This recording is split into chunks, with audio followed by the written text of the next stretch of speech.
Hey, what's up, guys? One of the few magazines I still get to save money is Toy Soldier Collector. Now, it's the most unlikely magazine that I get. Luckily, it's bi-monthly, but I'm not a Toy Soldier collector. I don't have any Toy Soldiers other than some free wargaming small-scale soldiers that I had that are still attached to the sprues. Um, I guess I started getting this magazine about 2 years ago. There's just something fascinating about this. Many of my interests intersect in this. Okay, miniature work. I'm a fan of miniature work, particularly for filmmaking. But the artisanal quality of it. Also, a lot of these companies that make these toy soldiers are very small. Some of them are just a one person or a person and his wife. Okay, the international aspect of it. There's a lot of Asians that are fascinated and are collectors of this and also make this. Okay, they seem to respect the history of the West over the last couple of hundred years more than even we do. Okay? The history aspect of it. Now, the funny thing too is I'm pretty much effectively, I'm not a pacifist, right? But I'm pretty much anti-war, okay? And how things have been for this, particularly the last few centuries. So it seems an unlikely interest for me, but I really kind of like this. And also, it's a British magazine. Half the magazines in Barnes and Nobles are British, and the British magazines are high quality, thick, full of info, very well done. They're probably the best ones in the world. So, anyway, let's go through them real quick. And you have the different ones. You have a lot of the plastic models.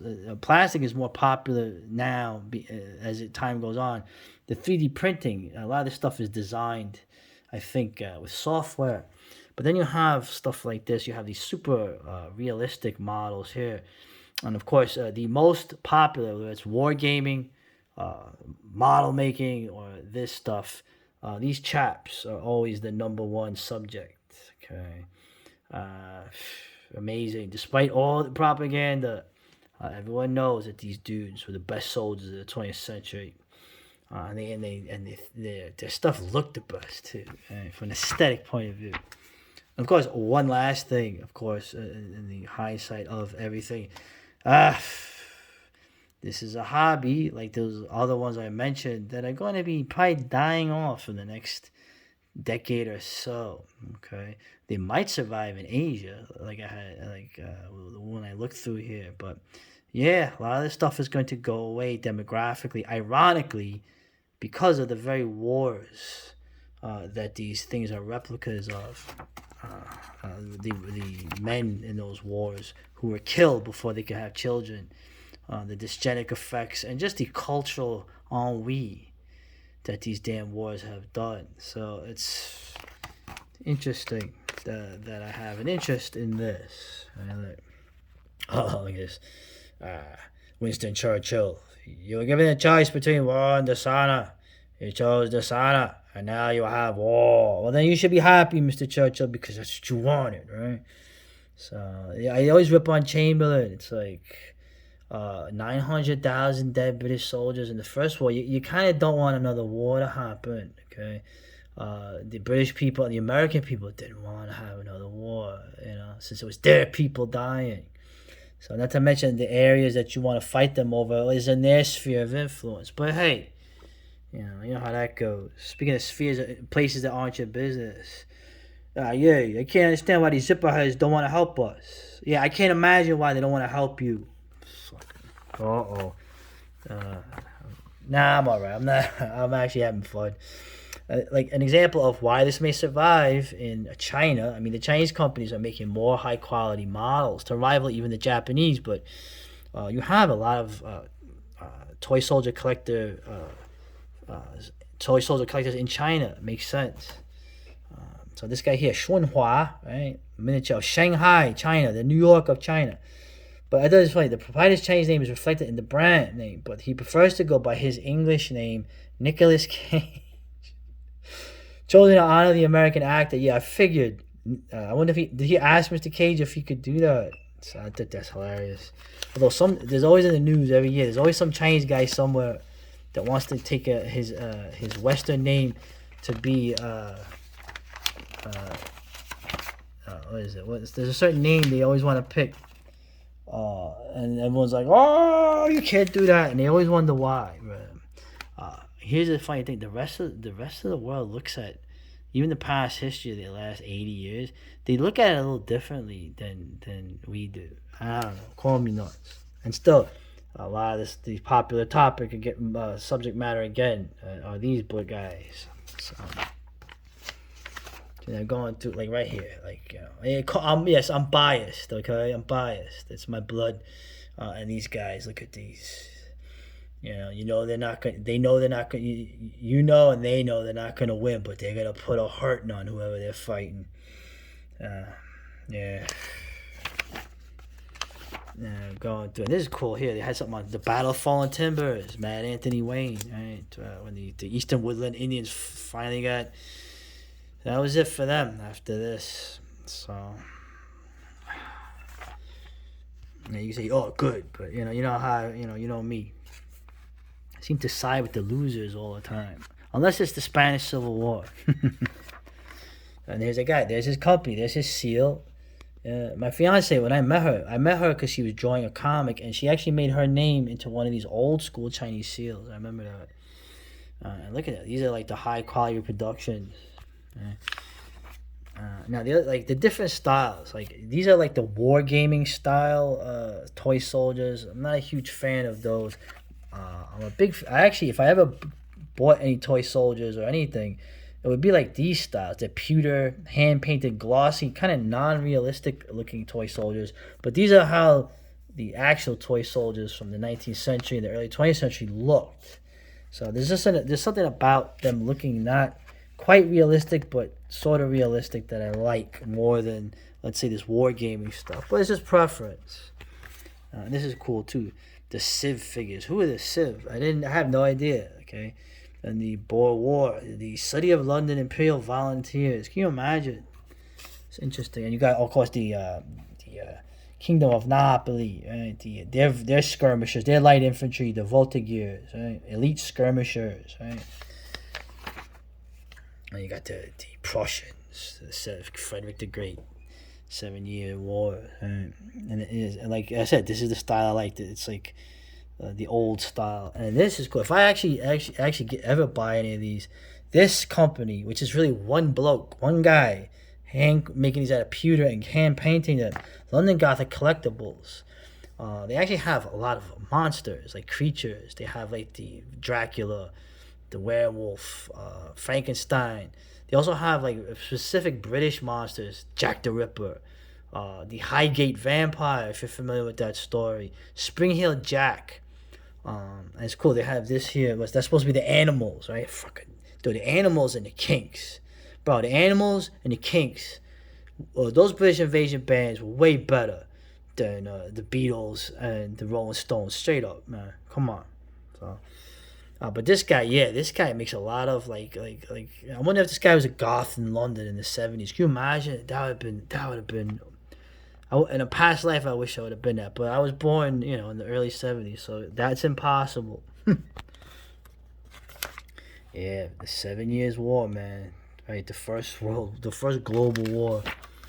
So now going through, a lot of this stuff is commemorating, the Queen died, I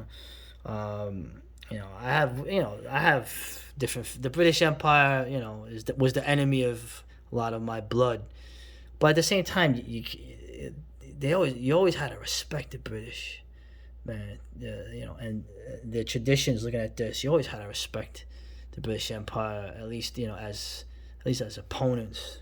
So,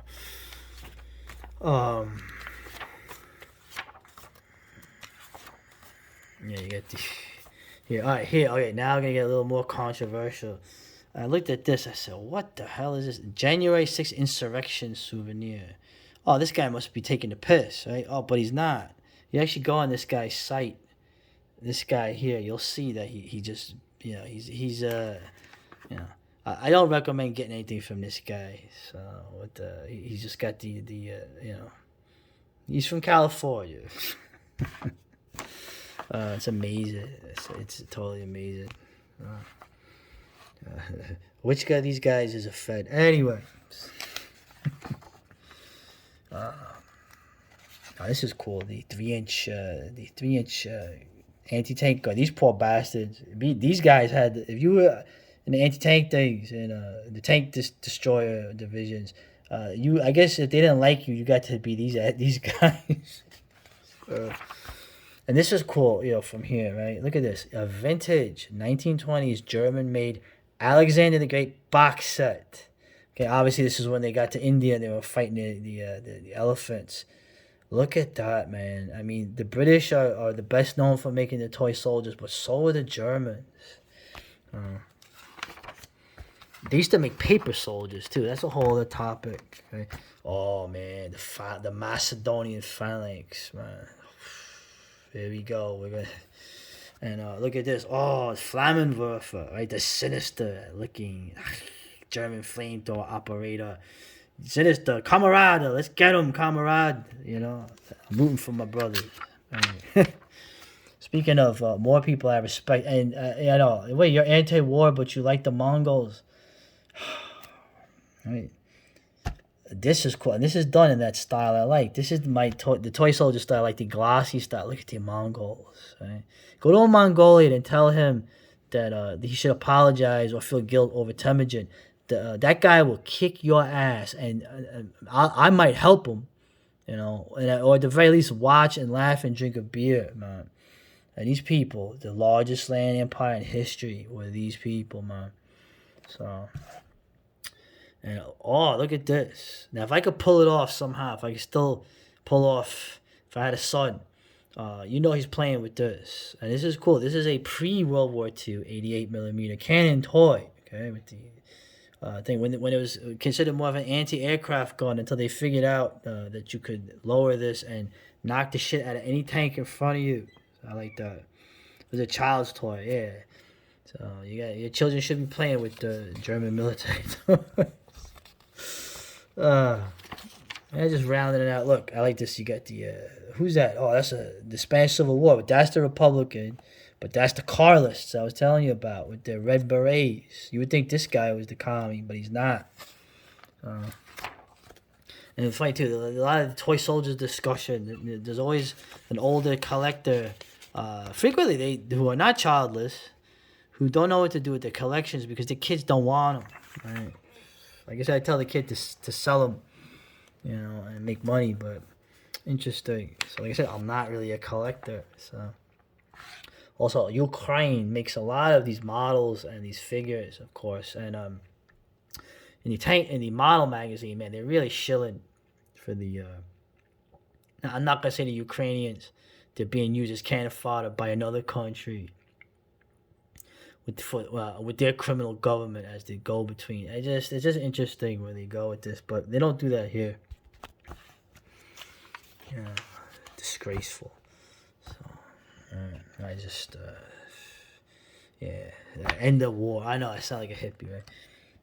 And these new sprues, man. This looks creepy. Like these figurines, they come, the sprues. You have to clip them close, but not too close. You gotta file off the end so it doesn't stick. I cannot make models that great. Very basic is all I could do, and that rounds it out pretty much. I got books here, man. Oh man, they come out. What's this? Rhodesia. They're sort of getting on Cecil Rhodes. Right. The author also charts the metamorphosis of Rhodes from a seemingly principled young man into a ruthless colonial baron. Sadly, the oft-quoted words of Lord Acton and the propensity for power corrupts rings true once again. Oh, please. Come on. And I don't like imperialism either, but you know what? Well, the world is just power. Okay? It's either being used on you or you're using it. Right? Let's be honest. Let's be objective. Okay? And the Habsburgs. Oh, what do I know though? I'm kind of a fan of the Habsburgs. Okay, at least until they get into the 20th century. So, but what do I know? I'm a man at a time. And getting to the end here. Anyway, just a great magazine, man. I really like it. And look at that. Oh man, I could use that for awesome Moonlit Tomb videos. And apparently there's a toy soldier museum in somewhere. Where is it? It says 2 hours from Philly. So it's gotta be Eastern PA. I don't even know where this is. Maybe I'll check this out. But anyway, I bid you adieu from the world of toy soldiers. Later. Hey.